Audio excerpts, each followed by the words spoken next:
The Library of Unread Books by Stephanie Burrill. Where silence had roots deeper than time, past the place where the trees murmured secrets in languages long lost, there stood a forest that fed on voices. Those who had spoken too carelessly were drained, but those who had held their truth too tightly were led somewhere else entirely. No one stumbled upon the library of unread books by accident. Only those who had swallowed too many unsaid words or held back too many truths found themselves drawn to its doors. It was said that the library only appeared to those whose voices had been hidden for so long that even their echoes had grown quiet. And so it was that one twilight, beneath a sky brushed with the hush of indigo and gold, she arrived. Not with a map, not with directions, but with the unmistakable pull of something old and patient that had been waiting for her to return. The heavy oak doors creaked open without her touch. She stepped inside, and the hush that greeted her was not empty. It was listening. The scent of old paper filled the air. Shelves curled upward in impossible spirals, lined with volumes that had never been read. Not because they were unworthy, but because their time had never come. Each book here was written by moments, not authors. Each page a voice, once swallowed, a truth unsaid, a feeling folded inward.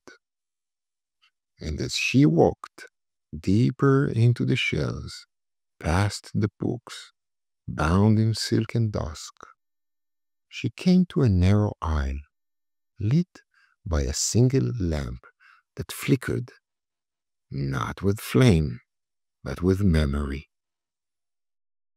There, nestled between a velvet-covered book of lullabies and a leather volume that carried the dry scent of pressed leaves, was a slim, shimmering tome with her initials glowing faintly on the spine. She reached out, and as her fingers brushed the cover, the book pulsed gently, as if recognizing her touch. It opened itself, and from between the pages slipped a small pendant, an iridescent orb swirling with aurora light, suspended on a silver thread so fine it could have been woven from moonlight. She held it in her hand, and as the glow deepened, a fine mist spiraled upward. Not heavy, not choking, but like morning mist that shimmers just before it slips away. The pendant was called the Voice Keeper. It had waited through seasons of silence, through winters of caution, through the long hush of protecting her from pain. But now her parts, the wise ones that once silenced her for safety, leaned in close because they, too, were ready for something more than silence. And the mist that now swirled gently around her throat wasn't there to block anything. It was a living filter, a protector of truth, a guardian of harmony. Infused within the pendant were 4 ancient gifts. A seed of timing that settled deep inside her, so she would always know when to speak and when to let silence do the talking.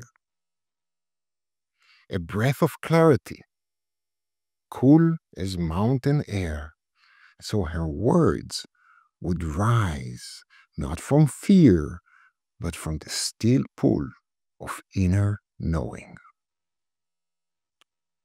A drop of compassionate silence, soft and wise, that could surround her voice with gentle filters, letting her speak from her truth while walking safely in the world.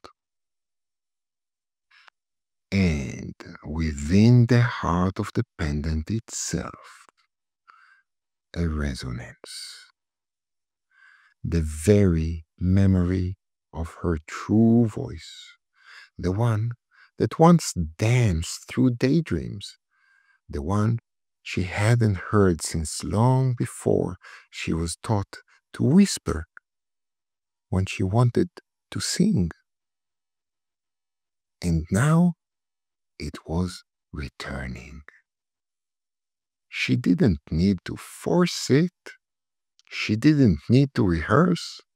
She simply let the mist settle as the pendant rested near her heart, and something within her began to hum.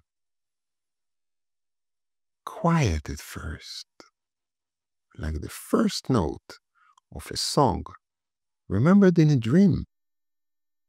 Not only her voice returned, it had awakened, unfolded, bloomed. It was compelling when it needed to be, beautiful in its honesty, resonant with wisdom that came not from volume, but from presence. And the books around her, those once unread, began to open, one by one, softly, willingly, because now she was ready to speak, and the world was ready to listen.